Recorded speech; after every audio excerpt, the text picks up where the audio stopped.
श्री शिवाय नमस्तुते। हम आप सभी को पता कि 12 अक्टूबर विजयदशमी रावण दहन का बहुत ही विशेष दहन है। अगर आप अपनी मनोकामना को बहुत दिनों से परेशान हो, पूरी करने की सोच रहे हो, तो आपको उस रावण दहन में 3 कनेर के पुष्प और समी के पत्ते से छोटा सा उपाय करके रावण दहन के जो भी इस दिन के लिए कर लेता है, उसके जीवन में विजय ही विजय होती है। पीछे मुड़ने की ज़रूरत नहीं। बहुत ही स्पेशल सा और बहुत ही विशेष सा उपाय है, बहुत ही ध्यान से सुनिएगा। सबसे पहले आपको ये समझा दूँ, जो कनेर का फूल होता है वो 3 तरीके का होता है। जैसे कौन कौन सा होता है? एक होता है सफ़ेद फूल, एक होता है ऑरेंज नारंगी, एक होता है बहुत पीला। हमें ये पहले दूसरे वाला नहीं लेना है, हमें पीला कनेर का पुष्प लेना है, जो आपका आज के टाइम का जो बहुत ही आसानी तरीके से जो कनेर का फूल है वो मिल जाएगा। कितने लोग हैं? मात्र 3 कनेर के फूल लेने हैं। कनेर के फूल लेने के साथ में आपको समी के पत्ते, कितने समी के पत्ते? मात्र 1 समी का पत्ता लेना है, इससे ज़्यादा मत लेना। यहाँ पे बहुत लोग मेरे भाई बहन परेशान होंगे, हमारे घर में तो समी का पत्ता नहीं है, हम लोग क्या करें? आप उसकी जगह 1 चावल का दाना ले सकते हो। ये बात मैं आपको बहुत दिन से बता रहा हूँ। अब आपको लेना है इस तरीके से तांबे का लोटा। इस उपाय को करने के लिए किसी भी और पात्र की ज़रूरत नहीं है, तांबे का लोटा अनिवार्य है। आपको उसके अंदर क्या करना है? जल भरना है। विजयदशमी का पर्व है, विजयी चाहिए। आप उसके अंदर क्या डालना है? गंगा जल। इन सभी को काम कर लेना। इसके बाद इस कलश को उठा लेना, कनेर को पुष्प लेना, 1 समी का पत्ता लेना, सीधा पहुंच जाना महादेव के शिवलिंग के पास में। आप फेस रखिएगा उत्तर दिशा, नो डायरेक्शन। अब इस उपाय का थोड़ा डिफरेंट है। क्या नियम है? जैसे कि आप लोग कोई भी उपाय करते हो, पहले उपाय ये कर, फिर इसके बाद जल चढ़ाते, बट इस वीडियो में ये सबसे पहले आपको जल चढ़ाना महादेव के शिवलिंग के ऊपर। जब जल चढ़ा रहे हो तो आपको एक नाम लेना। मेरी बात बहुत अच्छे से सुनिएगा। वो चंपेश्वर महादेव। कौन से महादेव? चंपेश्वर महादेव के नाम से आपको जल चढ़ाना है। साथ ही साथ आपके जो 3 कनेर के पुष्प दिखाए हैं, आपको वो संपित किए करना है। पहला माता अशोक सुंदरी के करना है, दूसरा कनेर का पुष्प माता के हस्त कमल पे, जिसे हम प्यार से कटी भाग बोलते हैं, और लास्ट में 1 कनेर का पुष्प महादेव के शिवलिंग के ऊपर। जब आप कनेर के पुष्प महादेव के शिवलिंग के ऊपर लास्ट में तीसरा वाला संपित करते हो, शिव शंभू भोलेनाथ से ये कामना करनी है, हे भोलेनाथ, हे बाबा, हम ये उपाय कर रहे हैं, हम विजयदशमी के जो मेरी मनोकामना है, जो अपनी मनोकामना बोल देना और भोलेनाथ से प्रार्थना करना। वो कनेर का जो पुष्प होता है वो जहर होता है, उसे कोई जानवर नहीं खा सकता, कोई पक्षी नहीं खाता है, इसलिए महादेव के संपित करते हैं। वो हमारे जीवन के जहर है, उसे लेकर के सुख शांति समृद्धि प्रदान करे। तो कनेर का फूल है। लास्ट में जो आपका समी का पत्ता बचा होगा, उस समी के पत्ते से जिस जगह से जल नीचे गिरने ही वाला होता है, उस स्थान पर आपको संपित कर देना श्री शिवाय नमस्तुभ्यम के जप करके। जो भी व्यक्ति विजयदशमी के कर लेता है, इसके जीवन में रावण होता है, आपके जीवन में हमेशा विजय होती है। करके देखिएगा, भूलना किसी को भी नहीं है। आगे बढ़ते हैं विजयदशमी की दशमी तिथि के दूसरे उपाय की तरफ। सबसे पहले आपको करना है दूसरे उपाय की बेनिफिट क्या है, फ़ायदे क्या है। जैसे अगर आपके घर में बहुत ज़्यादा कर्ज की समस्या हो गई है, या आपके घर में धन की समस्या, आपके घर में इस उपाय को करिएगा। इसके लिए आपको ज़रूरत पड़ेगी कितने समी के पत्ते? आपको 9 समी के पत्ते लेने हैं। बहुत ही ध्यान से 9 समी का पत्ता। अगर समी का पत्ता आपको नहीं मिल पाता है, 9 चावल के दाने भी ले कर सकते हैं। इतने सारे सभी सामान को, साथ ही साथ आपको 9 लौंग लेने हैं। अगर 9 लौंग मिल जाए तो, लौंग नहीं मिल पाता है तो आपको काली मिर्च भी इस्तेमाल कर सकते हैं। वो कितने भी लोगे? 9। मेरी जितने भी बात समझ में आ रही है वो सारे करते हुए चलिएगा। इससे ना इतना हो गया। इसके बाद आपको लेना है शहद।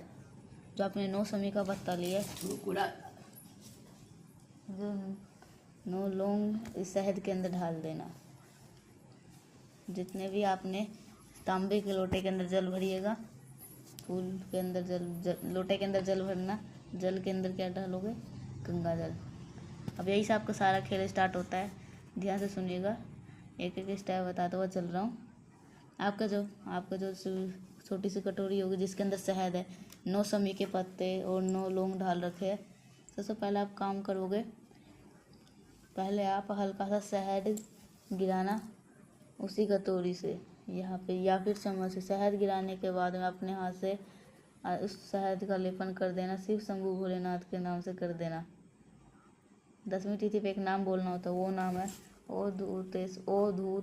ओ धूतेश्वर महादेव के नाम से शहद का लेपन करना है।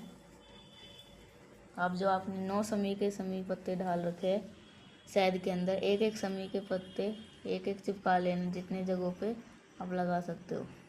चिपकाने के बाद में अब आपको क्या करना है, एक लोटा शुद्ध जल तांबे के लोटे से श्री शिवाय नमस्तुभ्यं का जप करते हुए महादेव के शिवलिंग के ऊपर जल संपित करने के बाद में आपको जब सब कुछ महादेव के शिवलिंग से हट जाएगा, लास्ट में आपके पास में जो 9 लौंग रहेगा, जो लौंग काले मिर्च है, क्या लौंग, जो आपकी धन की प्रॉब्लम में चल रही है, उनका संविधान के लिए, महादेव से मिटनी करने के लिए उनसे संपित करके आप अपने घर के ऊपर चले आना।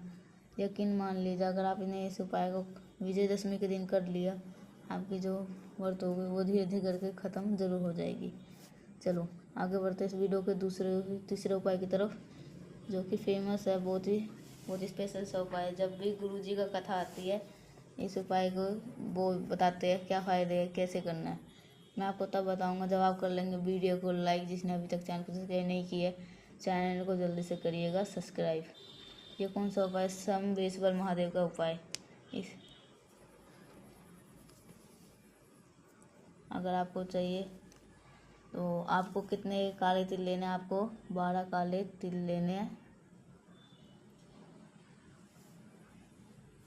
बहुत दिनों से परेशान चल रहे हो, अगर आप घर में कोई क्रोध ख़त्म ही नहीं हो पा रहा है, दिन प्रतिदिन इसका क्रोध बढ़ते ही जा रहा है, इसके लिए आपको लेना है काला तिल।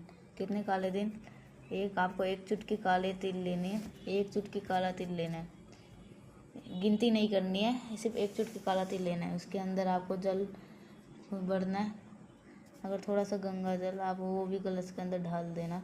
सीधा पहुँच जाना महादेव शिवलिंग के पास। आपके पास में जो 1 चुटकी काला तिल है, उस 1 चुटकी काले तिल को महादेव के शिवलिंग शंभेश्वर महादेव के नाम से, कौन सा महादेव, शंभेश्वर महादेव के नाम से संपित कर देना। संपित करने के बाद में इसी में से कहीं अलग से नहीं, जो आपने संपित की है उसमें मात्र 2 काले तिल उठा लेना और फिर आपको 1 लोटा शुद्ध जल श्री शिवाय नमस्तुभ्यं का जप करते हुए जो आपने 2 काला तिल महादेव के शिवलिंग के वहाँ से उठाया, उसको उठा करके अपने घर के अंदर लेके जाना।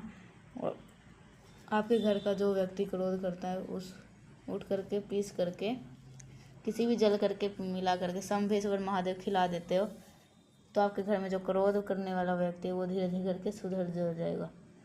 मेरी बात ध्यान से समझ में आई। आगे बढ़ते हैं वीडियो की सबसे आखिरी और बहुत ही छोटे से उपाय की तरफ। ये जो होगी ये है हुई मनोकामना की पूरी करने की।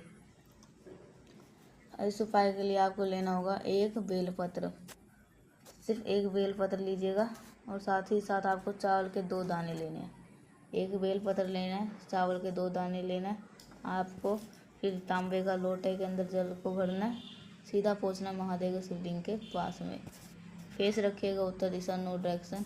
तो आपके पास 2 चावल के दाने हैं, जब दोनों चावल के दाने उसके अंदर ढाल देना। जो आपको बेलपत्र दिखाई उस बेलपत्र के अंदर एक माता अशोक सुंदरी के स्थान पे संपित करना। यही बेलपत्र उठा करके महादेव शिवलिंग के अलग से नहीं लेनी है, जो बेलपत्र अशोक सुंदरी के पास में रखे चढ़ाए हो वही बेलपत्र उठा करके महादेव के शिवलिंग के ऊपर भी चढ़ाना है। 2 चावल के दाने आपने बचे हैं, अपनी मनोकामना अपनी विशेष कहते हुए महादेव शिवलिंग के ऊपर जो भी व्यक्ति 10वीं तिथि के संपित कर देता है उसके ऊपर वर्षों पुरानी जो मनोकामना वो शिव शंभू पूरी जरूर कर जाते हैं। मैंने कोशिश करी है आपको बहुत अच्छे से समझाने की। अब आते अगर वीडियो पसंद आई हो तो लाइक करिएगा। अगर कुछ पूछना है तो समझ में नहीं आया होगा तो कुछ पूछना है तो कमेंट के नीचे आप सभी लोग पूछ सकते हैं। और सब्सक्राइब, अगर मेरी आवाज़ पहली बार सुन रहे हो तो सब्सक्राइब जरूर करिएगा। तो मिलते हैं नेक्स्ट उपाय के साथ, तब तक के लिए श्री शिवाय।